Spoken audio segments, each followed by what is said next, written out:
called Reparations. The day King Arthur discovered that his wife was having an affair with Sir Lancelot. Yes, you are King Arthur. Oh, okay. The day King Arthur discovered that his wife was having an affair with Sir Lancelot, the air was hot and humid, like the inside of a vagina. It was unusual weather, and it helped to sear the memory into his mind. He decided to demand recompense. "Lancelot, old boy, I know what you've been doing with the Queen," the king shouted across the tourney grounds, where Lancelot was practicing. I guess I'm practicing fucking. "My liege," said Lancelot. From the practice, sweat was pooling from the tops of his ears and dribbling down like cascades. "Never mind apologies, I'll forgive you in exchange for your rectum." Lancelot's eyes widened like spinning tires. Of course, sire." And he stripped down from his armor and leaned over the practice dummy which he had been sparring. He was still sweaty from practice and looked like it looked as though one of the castle's maidservants had rubbed him down with cod liver oil. The king examined him appreciatively. "Jolly good," he said. He reached out to cup Lancelot's scrotum. Oh my god. And swirled the testes like cheetong balls. What? What? Oh, that's the thing balls. with these Yeah. things. Oh, the clacky balls. Yeah. We'll need to ease the passage, however. The king reaches into his robes and pulled out a potion. "This was given me by the wizard Merlin," he said. "He told me that I would need it someday. As ever, he was right. Frighteningly useful chap, that Merlin."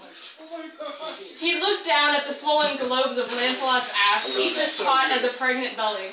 The king slapped each one, as though to inspire the child inside to take his first breath. Lancelot moaned.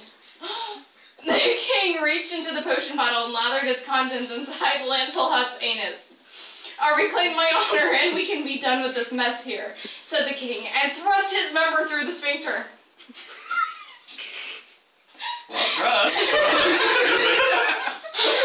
They fucked for a while Lancelot pumped the length of his own member, since the king wouldn't do it for him. "You bitch!"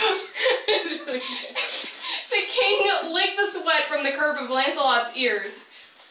Oh no. Do it. Eventually, they both came.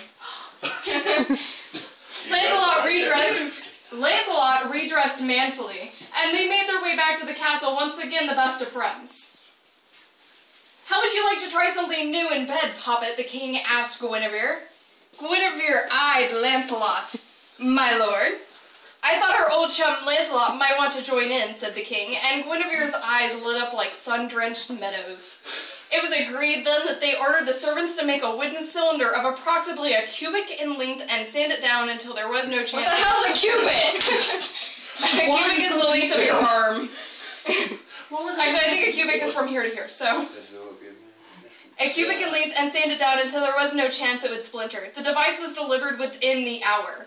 They were fast, damn. Fetch me my wooden dildo.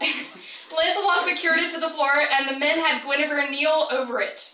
She lowered her vagina over the pole so that her ass was plump to be fucked by the king, and she could pleasure Lancelot orally.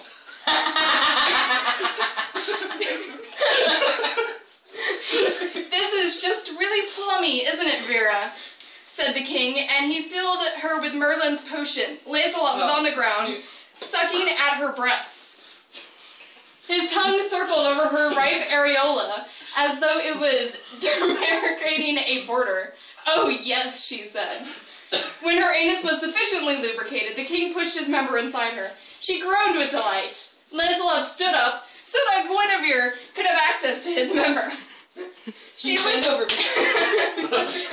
the ejaculate from the head coyly before devouring it whole. The men thrust. Guinevere moaned and licked. Within 10 minutes, they had all come sufficiently and drew out. Guinevere lifted herself off the pole and gave both the king and the knight a hug in thanks before retiring to her own quarters to privately masturbate. "I don't think I've ever fully appreciated what a feisty woman my Vera is, old boy," said the king appreciatively. "I must say you've livened up the evening." "Thank you, my liege," said Lancelot, and they both went to bed. Together? I guess. That was the most fucked up